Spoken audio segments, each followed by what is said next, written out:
ఉన్న బంగారాన్ని విడిపించి ఆ రోజు ఆన్లైన్ రేటుకే మేము కొంటాం. Sharma gold company. నమస్కారం, నేను మీ జాహ్నవి. మనతో ఉన్నారు ప్రముఖ ఆధ్యాత్మికవేత్త, సూర్యోపాసకులు, Sam spiritual society founder Vikramaditya garu. మాట్లాడేద్దాం. నమస్కారం గురువు గారు. సూర్యోస్మి తల్లి. గురుగారు, శివరాత్రి, మహాశివరాత్రి గురించి అద్భుతమైన విశేషాలు క్రితం వీడియోలో వివరించారు కదా. మరి శివరాత్రి రోజు జాగరణ చేస్తాం, ఉపవసిస్తాం. అసలు నిజంగా జాగరణ చేయవలసిన విధి విధానం కానీ ఉపవసించవలసిన విధి విధానం ఏంటి, డీటెయిల్గా ఎక్స్ప్లెయిన్ చేయండి గురుగారు. ఉపవసించడం అంటే దగ్గరగా ఉండడం, ఉపకరణం. ఈ భౌతిక దేహాన్ని ఆ భగవంతుడి ధ్యానంలో దగ్గరకు తీసుకువెళ్ళడం. అంటే తింటే దగ్గరకు వెళ్ళలేమా? అంటే ఉపవాసం అంటే ఏదో తిండి మానేసి భగవంతుడికి కోసం అంత దుర్మార్గుడా?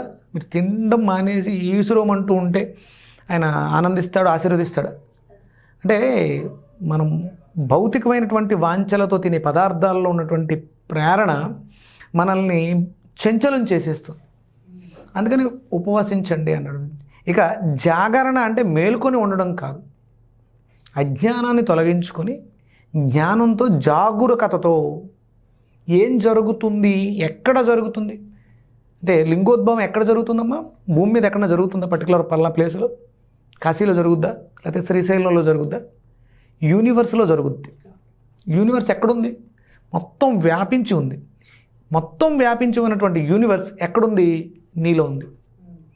నువ్వు యూనివర్స్లో ఉన్నావు, యూనివర్స్ నీలో ఉంది. అంతే. లింగోద్భావం జరుగుతుంది. అది గమనించాలి అంటే మనం అల్పాహారయుక్తమైనటువంటి పదార్థాలను తీసుకుంటూ అది తేలికగా జీర్ణం అవ్వాలి. మనల్ని ప్రేరణ చేయకూడదు, ఉత్ప్రేరకం కాకూడదు, రెచ్చగొట్టకూడదు. భగవంతుడి చింతనలో దగ్గరగా ఉండాలి. ధ్యాస అంటే ధ్యానించటం, నీలోకి నువ్వు ప్రవేశించడం. ఒక దీపాన్ని ఎదురుగుండా పెట్టుకొని తదేకంగా దీపాన్నే చూస్తూ ఉంటే కాసేపటికి కళ్ళు మూతలు పడతాయి. అంటే చూసి చూసి దాని తాలూకు బింబం నీలో ముద్ర పడిపోతుంది. అంటే అక్కడ ఉన్నటువంటి జ్యోతి, నీలో ఉన్నటువంటి జ్యోతి, ఆత్మజ్యోతి ఒక్కటే, వేరు కాదు. అందుకని మనం దీపం పెడతాం. నాలో ఉన్నటువంటి దీపాన్ని, జ్యోతిని దర్శించలేని కదా, అజ్ఞానంలో ఉన్నాను కాబట్టి ఆ జ్యోతిని వెలిగించి తదేకంగా దాన్నే చూస్తూ ఉంటే ఎస్, నాలో ఉన్నటువంటి జ్యోతి, ఇక్కడ ఉన్నటువంటి జ్యోతి ఒక్కటే. అది అలా కొట్టుమిట్టాడుతుంది, అది స్థిరంగా నిశ్చయంగా నిలబడిపోతుంది. అప్పుడు నీ కళ్ళు ఆటోమేటిక్గా మూతపడిపోతాయి. సాధన రెగ్యులర్గా చేయాలి. మనకి దీపం పెట్టిస్తారు, అంటే క్యాండిల్స్ మంచివి కాదంటాం మనం, కొవ్వుతో చేసినవి. దీపం పెట్టడం వల్ల ఆ దీపంలోంచి వచ్చే కాస్మిక్ ఎనర్జీ నీ ఆజ్ఞాచక్రం ద్వారా అంతర్గతంగా ఉన్నటువంటి మూడో కను ఓపెన్ అవుతుంది, మనోనేత్రం తెరుచుకుంటుంది. పీనియల్ గ్లాండ్ అంటారు ఆజ్ఞాచక్రం. అందుకని దృష్టిని భృగుటి మీదకి తీసుకురండి అంటారు ధ్యానించడం ఉన్నప్పుడు. కళ్ళు మూసుకుని చేయడం కాదు, కళ్ళు తెరిచే చేయాలి. ఆ జ్యోతిని అలా తీక్షణంగా చూస్తూ ఉంటే కాసేపటికి ఆటోమేటిక్గా చుట్టూ చీకటి అయిపోతుంది, కేవలం జ్యోతి మాత్రమే కనిపిస్తుంటుంది. రెగ్యులర్గా సాధన చేయాలి. రోజు 10-15 నిమిషాలు అలా సాధన చేస్తూ ఉంటే నీ లోపలికి నువ్వు ప్రవేశిస్తావు. నీ లోపలికి నువ్వు ప్రవేశించిన తర్వాత అప్పుడు అక్కడ తేజోమయమైనటువంటి కాంతిలో నీ లోపల ఉన్నటువంటి పరమేశ్వరుడు అహం బ్రహ్మాస్మి అది జనిస్తుంది. జాగరణ అంటే అది జాగృతతో ఆ ధ్యానం చేయటమే.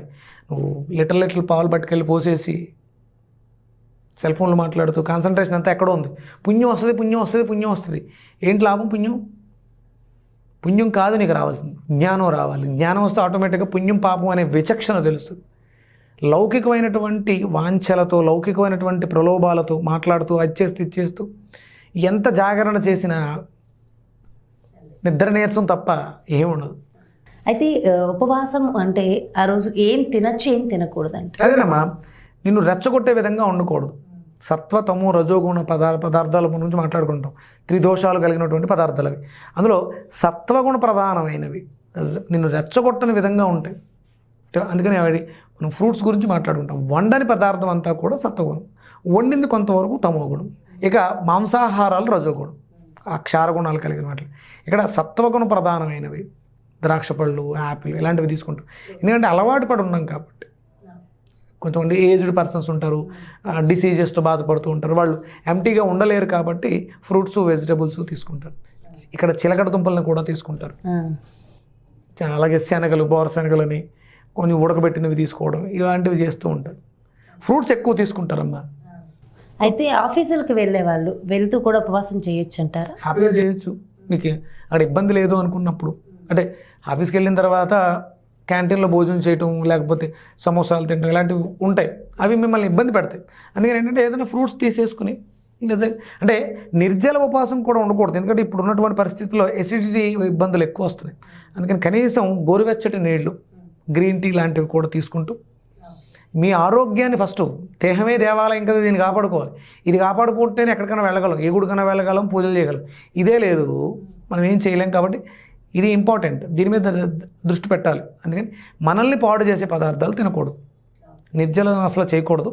కనీసం గోరువెచ్చటి నీళ్ళు, లవంగ నీళ్ళు, పెసరకట్టు నీళ్ళు, బార్లీ నీళ్ళు ఇలాంటివి తీసుకుంటారు. ఇవి తీసుకుంటూ కూడా మనం ఉపవాసం చేస్తూ ధ్యానం, ఓం నమః శివాయ శివాయ నమః పంచాక్షరి చేస్తూనే ఉండాలి, నిరంతరం చేస్తూ. అప్పుడు ఆ సాయంత్రం జరిగేటువంటి లింగోద్భవాన్ని దర్శించడం 12 దాటిన తర్వాత అవుతుంది, 12:30కి ఇప్పుడు వస్తుంది. జాగరణ చేసే సమయంలో అసలు ఏం చేయడం ఇంకా చాలా మంచి జరుగుతుందంట?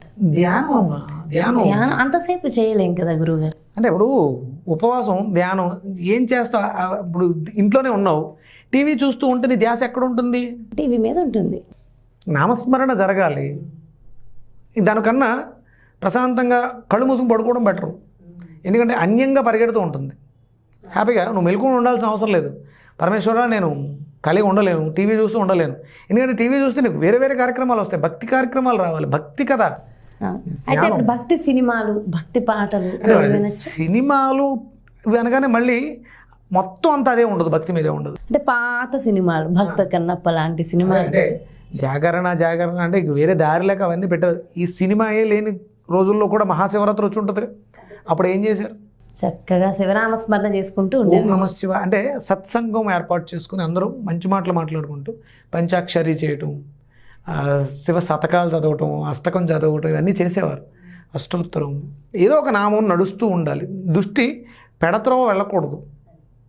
అందుకని దగ్గరగా ఉండాలి. కాబట్టి మీ ఇష్టం, మీ ఓపిక. సెల్ ఫోన్స్లో చాలా ఉన్నాయి, యూట్యూబ్లో చాలా వస్తూ ఉంటాయి, విశేషంగా వాటిని చూస్తూ ఇక అంటే భగవంతుడి మీద ఆ దృష్టి మరలకుండా చూసుకోవాలి. ఓకే, ఇలా చేయడం వల్ల అసలు కలిగే ఫలితం ఏంటంటారు?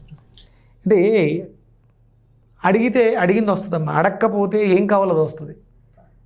మీకు ఏం కావాలి? మోక్షం కావాలి. ఇప్పుడున్నటువంటి పరిస్థితుల్లో అందరికీ కూడా డబ్బులు కావాలి, ఆర్థిక సమస్యలు. పరమేశ్వరుడు ఇచ్చినట్టు ఇంకెవరు ఎవరమ్మా? బోలాశంకరుడు ఆయన అద్భుతంగా విశేషమైనటువంటి సంపదనిస్తాడు. ఆయన అలంకార ప్రాయుడై కనపడితే ఆయన అంత అందంగా ఇంకెవరు ఉండరు. ఆయన దగ్గర లేని సంపద అమ్మ, శక్తి స్వరూపుని అమ్మాయి ఆయన దగ్గర ఉంది, శక్తి ఆయన దగ్గర ఉంది. ఆయన లేనిది ఎక్కడ ఉంటుంది? ఆయన ఇవ్వంది ఏముంటుంది? అద్భుతం. అంటే ఎవరైతే సంపదలు కావాలో పరమేశ్వరుని అభిషేకం చేయండి, అర్చన చేయండి. అప్పులు ఉన్న వాళ్ళకి అప్పుల బాధ కూడా తొలగుతుంది. ఏం ఉండవు. అంటే మనం సమస్య వచ్చింది కాబట్టి గుర్తొచ్చాడు ఆయన. ఆయన మీద దృష్టి పెట్టండి. సమస్యలకి అంటే సమస్యలు రాకుండా ఏమి ఉండవు. వాటిని ఎలా సాల్వ్ చేసుకోవాలి, ఎలా పరిష్కరించుకోవాలి అనేది ఆయనే చెప్పాలి, ఆయనే చెప్తాడు. ఆయన తప్ప ఇంకెవరు చెప్పలేరు. చాలా చాలా మంచి విషయాలు తెలియజేశారు గురుగారు. Thank you so much. నమస్కారం. సూర్యస్వామి. సో చూసారు కదండి, ఉపవాసం శివరాత్రి నాడు ఎలా చేయాలి, జాగరణ చేసే విధి విధానం ఏమిటి, అసలు అవన్నీ చేయడం వల్ల కలిగే ఫలితాలు ఏంటి. సో ఇవంతా కూడా డీటెయిల్గా ఎంతో చక్కగా ఎక్స్ప్లెయిన్ చేశారు కదా. మరో చక్కటి కార్యక్రమంతో మళ్ళీ మీ ముందుకు వచ్చేస్తాను. నమస్కారం.